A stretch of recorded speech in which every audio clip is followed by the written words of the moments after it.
Hello and welcome to Breaking Even with Al Paton on your official SuperCoach AFL podcast feed. Round 16 is just a couple of days away, the last round of the buys, and we know it is a very tricky buy round, and befitting that, some regulars on the show are unavailable this week, but we've been able to make some sideways trades and bring in some excellent replacements. So we're welcoming back Tarquin Oakley for first time in a few weeks, first time maybe in the flashy new studio. So Hawks off the bye, Tarks is off the bye. Great to have you on. G'day, Al. Yeah, it's great to be here.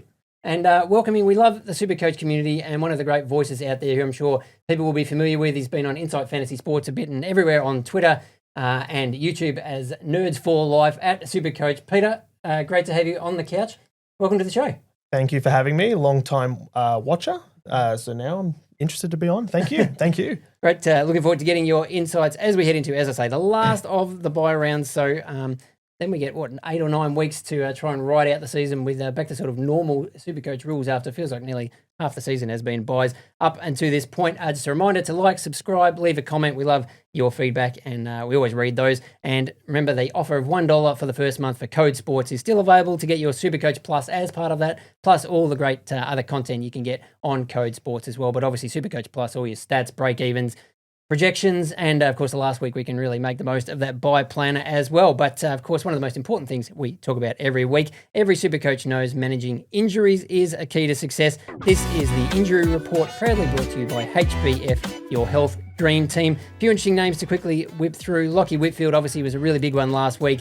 Shocker if you had him in your team, even worse if you had him as captain, which I know a couple of people in the office did that, but out with concussion. So Giants have the bye. We've got some maths have been done by the likes of David Zeta out there, which we really appreciate, saying that the 12-day concussion protocol basically ends on the day of that Giants' next game, which is against West Coast. So we'll be hoping Lachie Whitfield's back for that. He can play if he ticks all the boxes, so we'll be keeping a close eye on that. Shocking luck also for Matthias Philippou. Didn't even get on the field with that plantaris injury flaring up again last week. He's going to miss 3 to 4 weeks. Adam Treloar, again, another injury-cursed player, out for 6 to 8 weeks.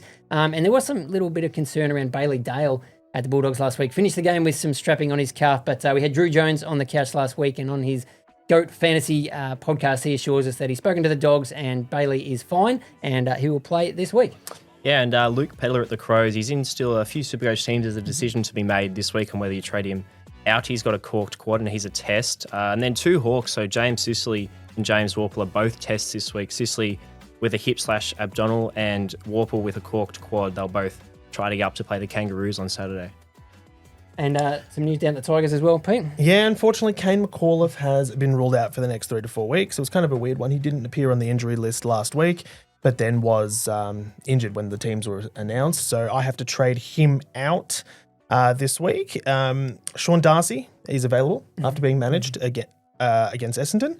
Probably didn't need him in the long run, so it was a good thing to rest him. And then Connor Stone, if you've still got him, is out for the season. So a loop for anyone that still has him. Yeah, he survived in a lot of teams, but yeah, won't be seeing him again this year. Another one, of course, big injury news. It doesn't really affect Supercoach too much. Max King out for the season for the Saints, but that means he won't play a game at all this season, and we get a big discount next year. We might talk about that in about January, February, whether he's someone you would think about key forwards, but he will be very cheap. But that's a wrap on this week's injury report.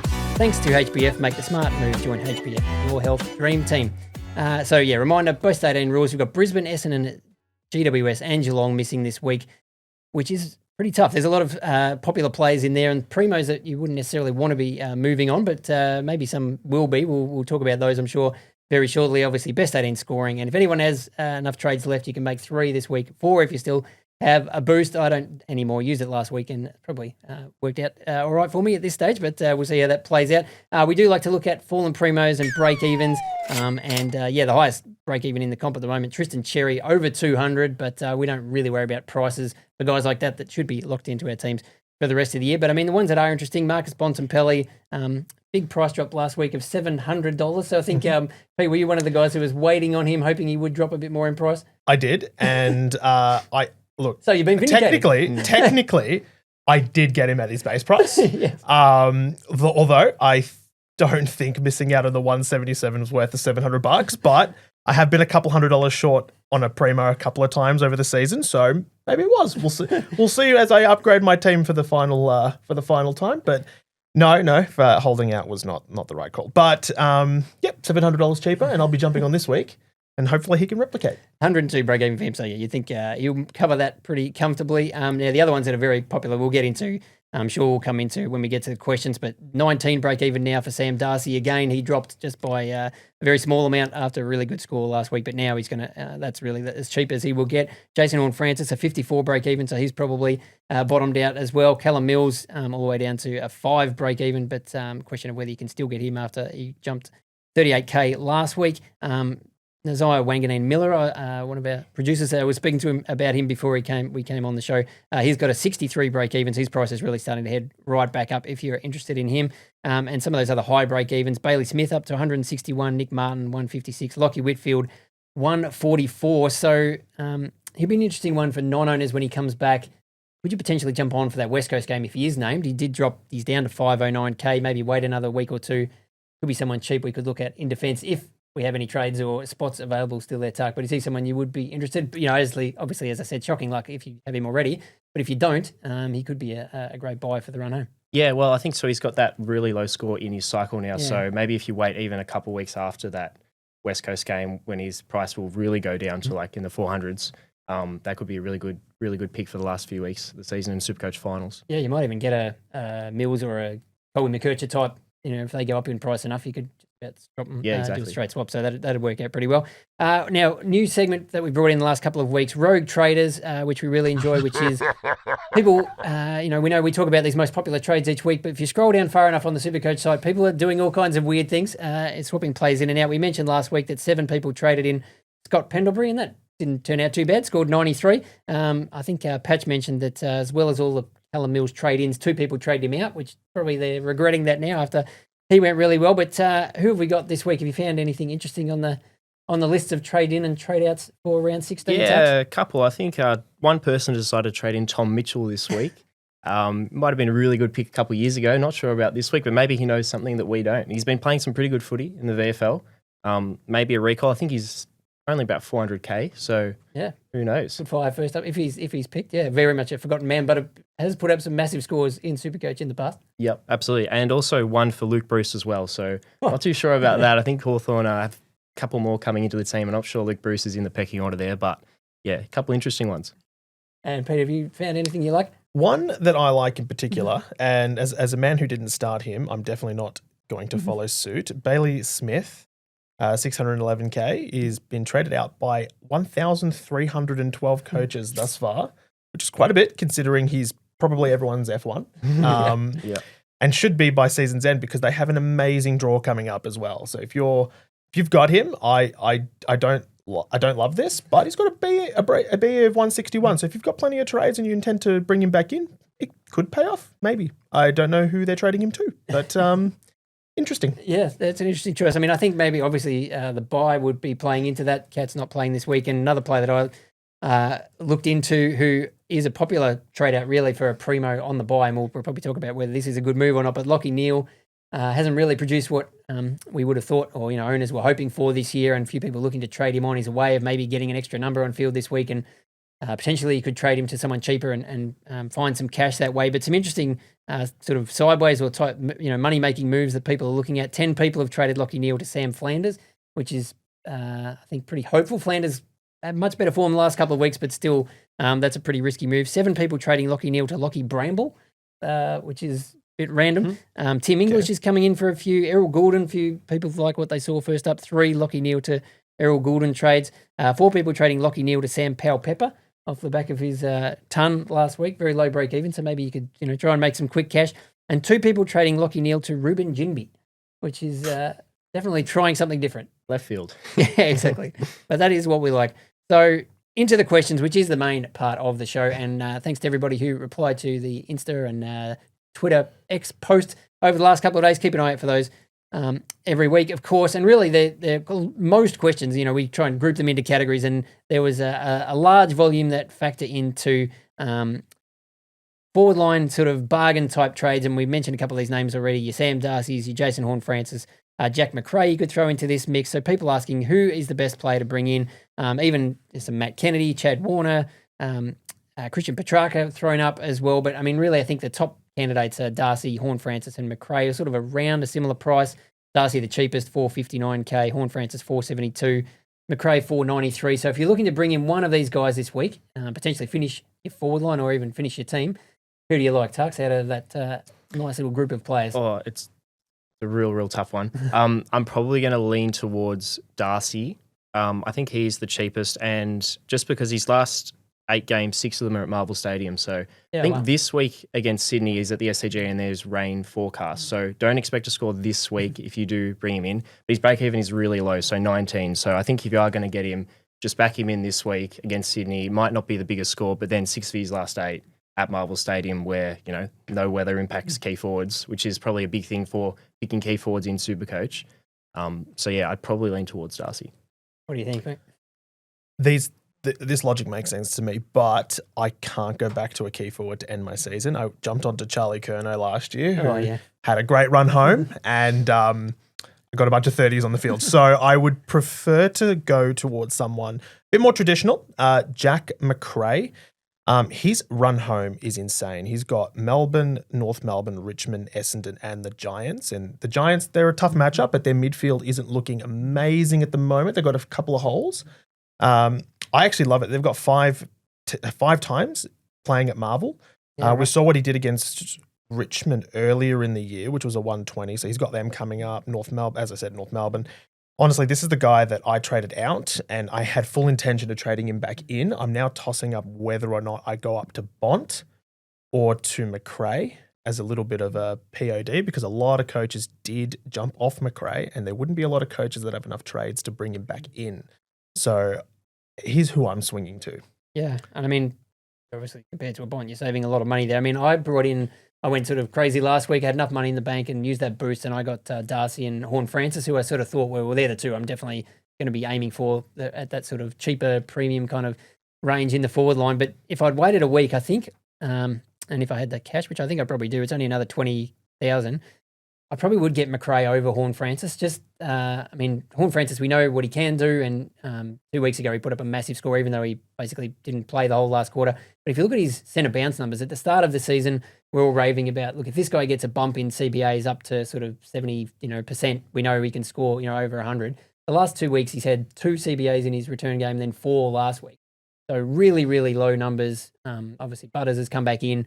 And they've got running a few other guys through there. And even Rosie was back in the midfield last week with, I think, Ollie Wines missing. So they're happy to sort of leave the horny one at half forward, where we know he can do a lot of damage. And, I don't think I'm going to hate having him in my team. But I think Macrae's role is just so secure. He's basically the number 2 guy in the midfield there at the Saints behind Jack Steele.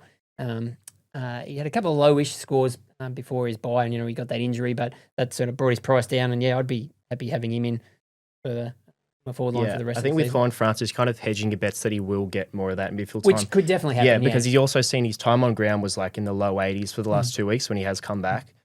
So he scored like 130 points with 80 minutes time on ground, but then he scored 80 as well. But then you look at a game a few weeks ago against North Melbourne where he has 110 minutes time on ground and scores a point per minute and gets 110 points. But if he just upped his minutes on the ground, which he might do, he could still be a good pick, but you're kind of hedging bets, whereas Macrae is that more reliable option. And obviously Macrae has the points on the board for many, many years in Supercoach. But we have to remember that Horne-Francis has come back from a hamstring injury. Yeah, exactly. He was projected to come back after just 2 weeks.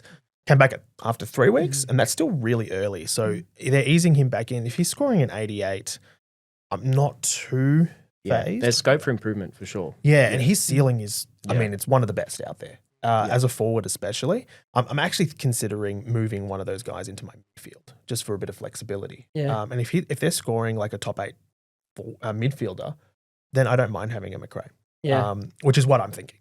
I think that's a weird thing that's happened this year that I know Tim, our good friend, posted on X during the week that he's basically finished his team, and I think he's got about 15 players who are like defence eligible. He's got about 4 def mids in his midfield. And this year that's not a bad move, and you're saying you could do the same with mid forwards when you've got the likes of Bailey Smith and these guys. When the Premo midfielders have sort of let us down to a large degree. No one's tagging Macrae. That's the thing. Yeah. And I think that because of that, it's a little bit safer to then jump on these kind of guys. Especially with teams like who tag Lachie Neale, for example. It's frustrating to owners. I mean, Lachie Neale has a ceiling of a 150, but he also has scored a 41. As an owner, I did experience that. And it's one of those things where sometimes picking the guy that's just not going to get a tag and he gets 110, at least you're banking on 110. You're not copying those 70s or 60s. So I actually like that strategy. And a little bit of flexibility is going to help you when you do run out of trades. Yeah. Well, now, Lachie Neale, you mentioned him and we've already sort of touched on him briefly, some of the interesting moves that people are making, but we have had quite a few questions about him. Is Lachie Neale a must-have not? Like, do we need to get out of this now? And Daniel asking, would you trade him or Will Ashcroft? A lot of people loaded up with, especially, Brisbane midfielders, and you had to maybe sideways or do something with one of them to make sure you've got enough players during the bye, and then bearing in mind this is what your team will probably look like for the next 9 weeks. What are your thoughts on Neale, Tarks, and maybe him or Ashcroft if you had to keep one? I've got Ashcroft and not Neale, and I'm not looking to trade Ashcroft. I think he scored 130 in his last game, so I'm not going to be trading him out after that. Neale I don't have, so I don't share that frustration with owners that have had him and had that dip and incline in scores. He does average 135 against Port Adelaide in his last 6, who he has coming after the bye. So that might be a bit of a silver lining for those who do hold him past the bye and hope that he can put out another big score.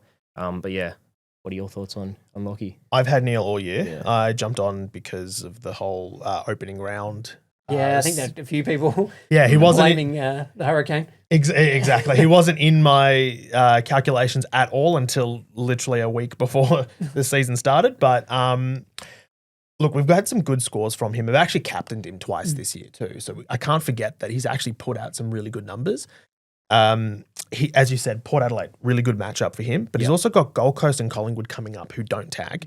We know that Hawthorn do typically tag, but he scored a really good score against them a few weeks ago. Yeah, Finn McGuinness didn't play that game and he's not really in the team at the moment. So he's like our Hawthorn, my team. He's our tagger. So he's not in the team and Neale, he can go off. And that's the thing where I think that his end of season is good enough to hold. If you've got over 10 trades, I don't mind moving off him. I don't mind it. But if you've got 6 trades or less, I wouldn't be trading out of Premo unless your team's completely finished. Even still, holding him for the Port Adelaide game where he's got a great record at the Gabba, I just don't see the urgency in it. I mean, it's the value of a trade too, isn't it? Like you talk about, it's easy to get caught up in, he's been tagged or he's not scoring so well, I'm just going to get rid of him.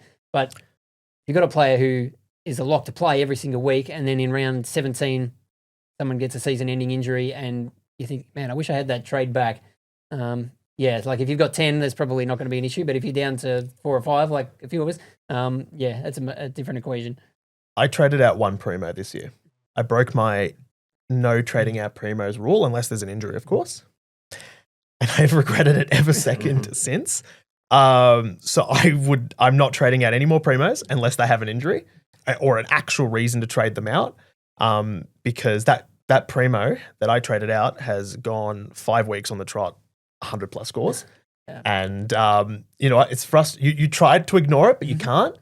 So I'm not doing that to someone that has the ceiling of Lachie Neale because I guarantee you the 190 that he scores, it's going to be the week after I trade him out. So not going to be suffering again. Does it hurt too much to say his name, or you want to reveal? Adam Xerri. Yeah. Look, it made sense. I did all the calculations at the time. It made sense. In hindsight, it obviously did not. The player I got was Tristan Xerri. So I'm not disappointed completely. I've done the math. Forget, though, yeah. I am ahead, not by much, but it still makes you wonder whether or not it was actually worth it. Especially because he's been in such good form since. But again, I wouldn't be condoning a jump off a player like Lachie Neale unless you need to. We actually have a question. Someone's asked, is it worth trading Xerri to get Bont this week? Would you? No. You wouldn't even do it for the Bont? No. Definitely not. Definitely. I'm not doing it for Lachie Neale. I'm definitely not doing it for Adam Xerri, who's pumping out 100 plus scores. Yeah, interesting. Now, quickly, rookies is another interesting topic, which is we're sort of getting to the end of when, bubble boys and these sorts of things are super relevant, which is a bit annoying in the fact that we actually have some decent ones. And the last couple of weeks, we've had a few come through, probably just a few weeks too late, really. But some questions about, who the best rookies to bring in. And I think it's an interesting strategic question at this stage of the year. Are we looking for a guy who we think is going to, make some money? Does that really matter now? Are we looking more just for bench cover, or Could you throw a position, just get a 99K guy there, especially if they're DPP, and it doesn't even matter if they're playing or not, but, you get the maximum value out of that to then, make a trade this week. Given there are a few actual rookies on the bubble or around the mark this week, I know Manny Liddy's really popular. He's only 99K in the midfield. Archer May's a 99K forward. And then you've got Sam Butler at the Hawks, 126K, slightly more expensive, but given that the forward line is, I know my forward line bench is like Cooper Simpson and Ben Paton or Archie Wicks or something like that. A lot of people have a Campbell Gray sitting there or a Connor Stone. Is there a value in bringing in someone like Butler who can at least give you some cover in the forward line for the back half of the year as a Hawks man? What do you think of Butler's job security going forward, and where do you sit on that sort of rookie question? Well, Warple will be back this week, so that might impact. I know he had some centre bounces and some midfield time, so that might impact that. Will Day's still 4 to 6 weeks away, but so it won't matter by then. So he'll get that month of footy in. I think his scoring scope, compared to some of these other rookies, except for obviously Tom McCarthy, is actually pretty good. But with all these rookies, it's really team dependent, isn't it? So if you like you said, if you want that forward cover, or if you need to bring in a 99K player compared to Sam Butler who's 126K, and you would change the premium you bring in, don't do that. Just get your primos in that you need, and then the rookies are really just dependent on what team you got. I think that it's important to have good rookies. Personally, I have won a SuperCoach grand final. With Ben Stratton in my team a few years back. He scored a 70 to finish off the season, and I think I won that grand final by about 10 or 20 points. So obviously there were a lot of players that played that week, but Ben Stratton was the one that won me the grand final.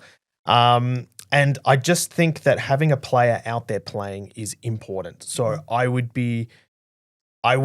actually think that I would prefer to pay up a little bit more for a player that is probably going to play out the season.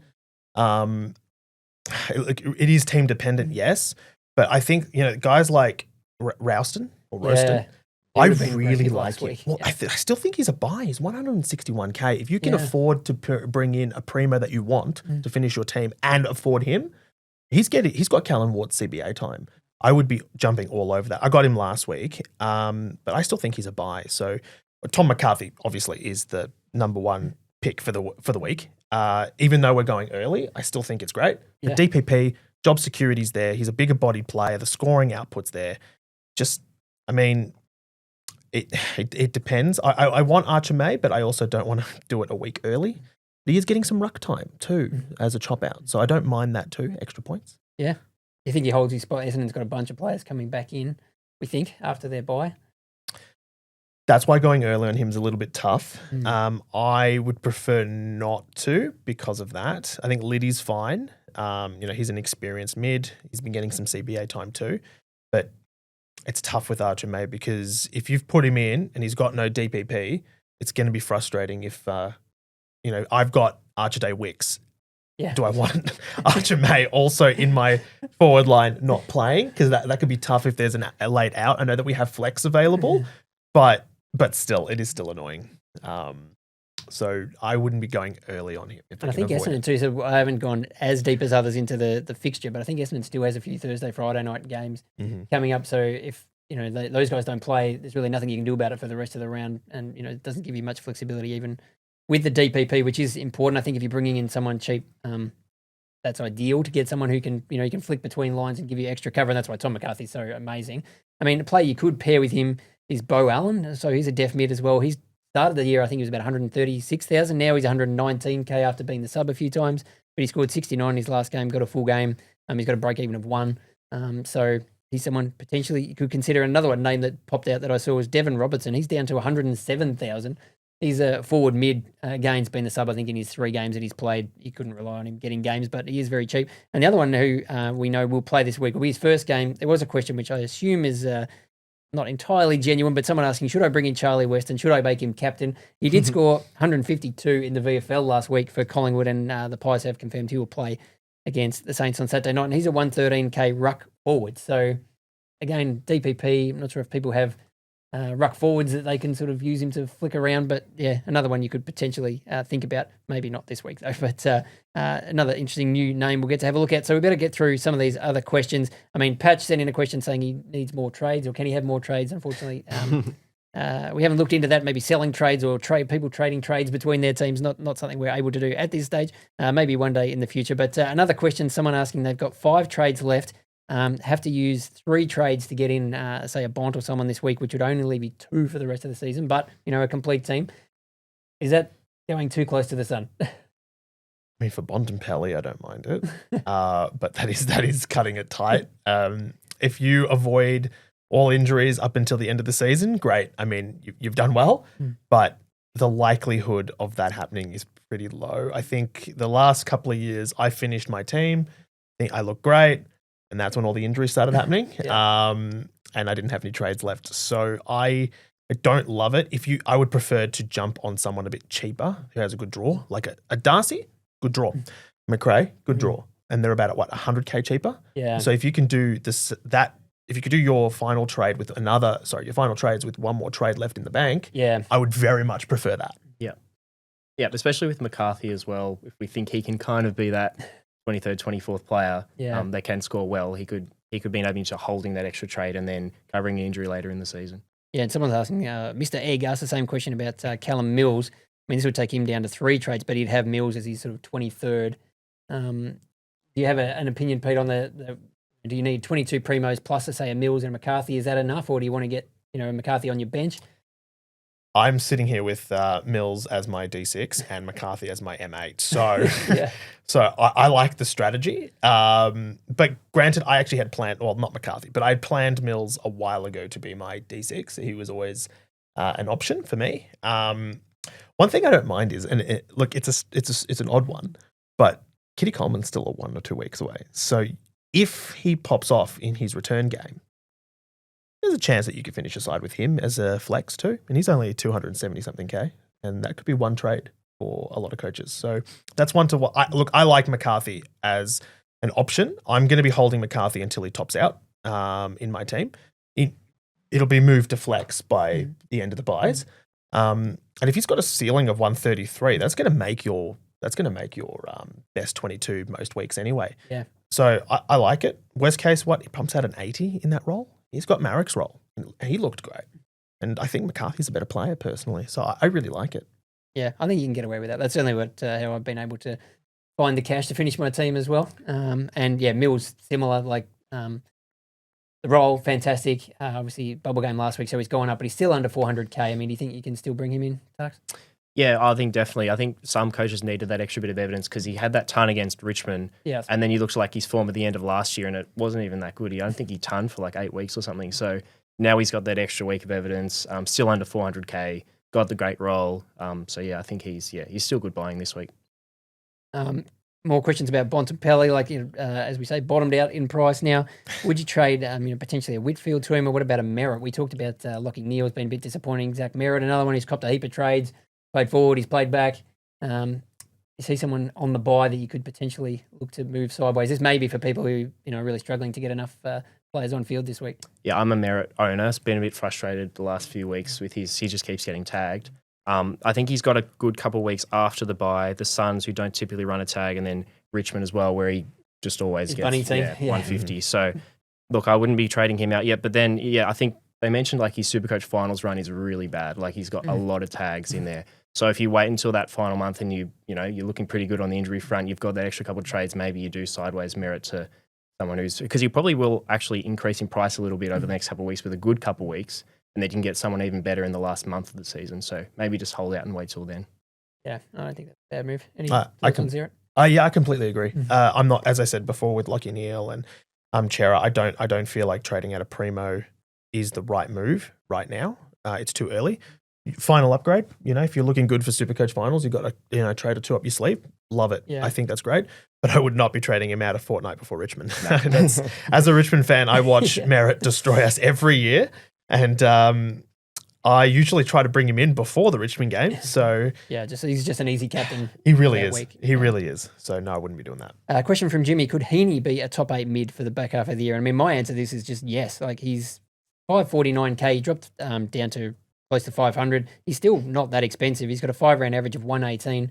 And I mean, the Swans look like a different team last week with Goulden back and Mills back, and it sort of was interesting shuffle the way Bice got moved to the sub. Jake Lloyd got dropped, but Yeah, I mean, I think if you're a Swans fan, you'd be feeling a bit more positive about how they're going right now. And if you're playing league, look at that last game for Sydney against West Coast. Oh. So that's a grand final that Heaney could really stick out. And yeah, averaging 118 over his last 5 games. So yeah, he looks like he's really stepped back up into that early form last season. Someone actually just asked, is Errol a potential pod in coming weeks? 95 his first game back. I mean, we know how he can score in Supercoach, but I mean, it would be a huge pod move if you've got a trade to do it. I like the way you think. I kept a really close eye on that game purely because of Errol. I have him on screen currently. He's got North Melbourne, the Giants, Essendon, and then he's also got Brisbane don't tag. Tough one against Geelong, but West Coast. That is going to be, and I'm pretty confident I'm making my in my main league. Finals in that game. They could be. Potentially, yeah. They could be. And honestly, I love the Errol Goulden pick because I guarantee you only about 0.101% of coaches will have him. Yeah. And if he pumps out a 150 and that's your Supercoach grand final, wow, you've done very well. So, yeah, we wouldn't endorse it yet, but maybe definitely one to keep an eye on. Someone's asked what to do with McAuliffe if you're a McAuliffe owner, and probably Angus Sheldrick's another one who's in a similar boat who, again, things moving around at the Swans, and he still scored okay last week, but has made a heap of money, but plays in that bracket. Would you be sort of happy to keep them? I suppose McAuliffe in a different case when he's out for probably a month anyway.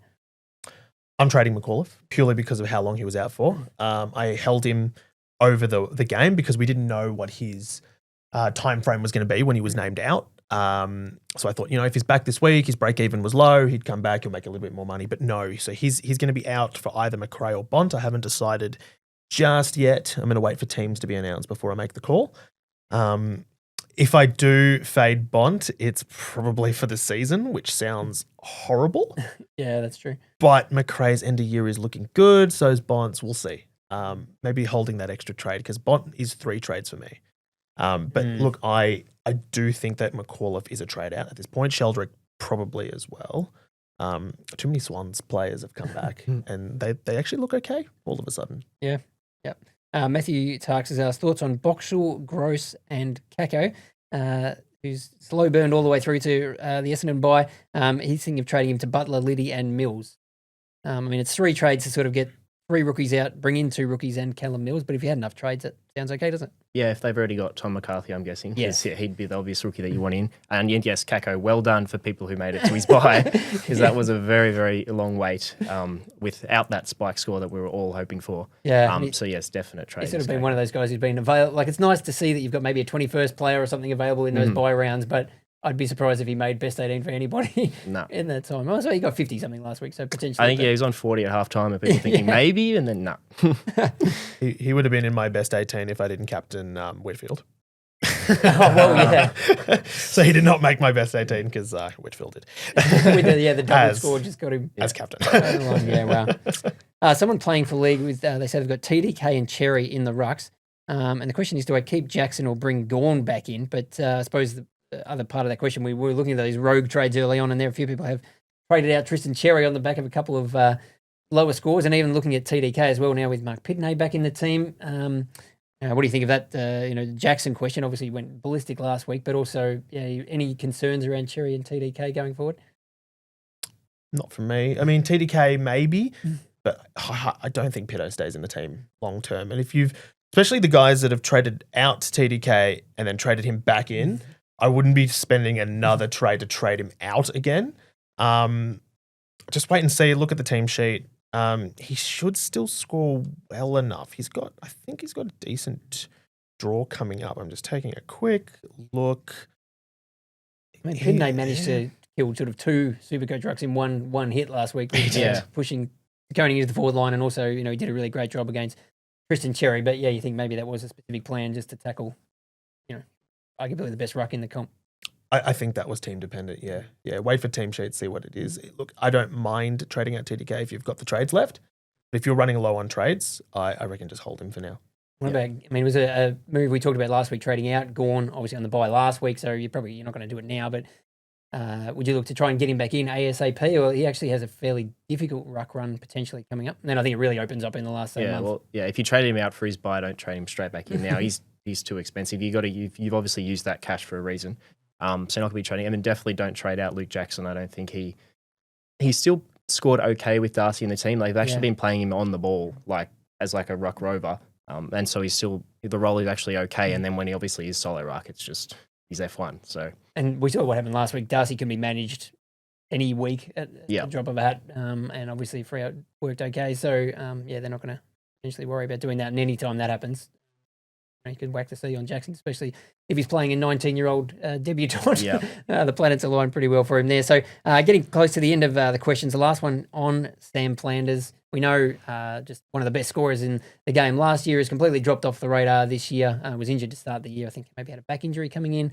And then his role's been mainly sort of forward. But the last couple of weeks has looked a little bit more promising. I was kind of hoping maybe that he'd just round out the year and be super cheap for us next season. But is he someone you could look at? I think he's sort of in that Callum Mills kind of price range. Yeah, I think he scored 90, 30 and 90 in the last 3. So, I mean, maybe as a flex if you really want to risk it, but I wouldn't probably be going there with that 30 between those scores. He's got Richmond coming up, but he also did score 47 against them earlier in the year. I'm not loving this pick. I think just go the extra 12K and get to Mills, or the extra 17K and get to Mills. I wouldn't be jumping on him. 2026, at the moment he's locked in my team, but not for 25. Yeah, I think he's someone we'll be talking about in the preseason. Although I think Dimmer said he's not going anywhere. I was hoping maybe he goes to a Richmond or something like that and goes, becomes a full-time mid again. But we'll see what happens in the off season. So we'll round out just with some captaincy predictions. If we've had much time to think about who to captain this week, we get Gorn back, but he's playing Jared Witt, so not the easiest matchup. Cherry versus Lloyd Meek, would you consider that one, Tarks? Or, Bont's got Sydney, maybe not the easiest. So any others that jump out for you? Yeah, Bont and Pally, I would still be trading him in. But I don't think I would put the Sydney matchup. I think he still scores 100, 130. Bont the Bulldogs, have lots of good mids, so there's no guarantee that Jordan actually goes to Bont. Yep. He could go to a Richards, he could go to a Libba. They got so many in there. Dale. So that could be a risky VC option, but it could be one. Nick Dacos, of course, you look further down against West Coast. I think that's probably the obvious one. The one that really jumps out, yeah.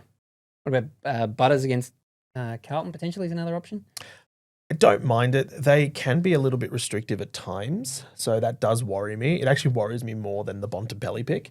I've got my VC firmly on Nick Dacos though now. That is not going to change unless unless he's not playing. Fingers crossed that's not happening. Sorry, I jinxed that. But Jordan Dawson against the Tigers. I like that really like that. So if for whatever reason Dacos doesn't absolutely go nuts, probably Jordan Dawson I think is going to pop off against Richmond, especially their last 2 games. Their last 2 games have not been great. Yes. And unfortunately... Well, we saw the scores that, Richmond conceded last week. Yeah, and I think that is a real opportunity for Dawson to have a really big game. He's gone 6 games on the trot, 100 plus. So we know his ceiling is good. Yeah, so the issue for me, I think, I like that Dacos VC Saturday night. In the Sunday games, I don't have Jordan Dawson, unfortunately, so that'll be a pretty tough watch. At least as a Tigers fan last week, I brought in Bont and Darcy, so it made it a little bit easier, but this one's going to be pretty rough because I don't have Dawson, I don't have Rankin. It could be nasty. And then you've got Freo Saints to finish the round, so there's a few potential options there. I mean, Brayshaw, but do worry a little bit about the Windhager tag. And then you've potentially got maybe a Sinclair, although, really, really down last week, or Wanganeen Miller is in some pretty good form. Well, Dacos was tagged last week and he popped off on 157. So I don't think they've been as effective with their tag this year. Brayshaw, though, I'm a bit worried about, and Sarong, because one of the two will always go off, and I guarantee you'd pick the wrong one if you own both. Yeah. If you have only one of them, like I do, Brayshaw is the man that I started, then I don't mind it. I really don't. But I just think that Dawson, Dacos, they're just better options at the moment. Yeah, I think if you've got Dawson, that's a no-brainer. And I think probably just VC Nick, and hope I don't have to worry about captaincy on Sunday is the plan going in this weekend. But thanks everybody for tuning in. Thanks Tarks for jumping on the couch. And Pete, now remind us, where can people find your great work all over the socials and over the internet? Thanks for having me, guys. And I can be found at nerds, 4 life SC on all social media. That is TikTok, Instagram, Facebook, X, all of it, YouTube, Spotify. I'm on all of those things, and I post way too much. Yes, no, go and check that out for sure. Thanks everybody for watching. Good luck with your trades. Hopefully you still have a few left, and we'll see you on the other side of the buys.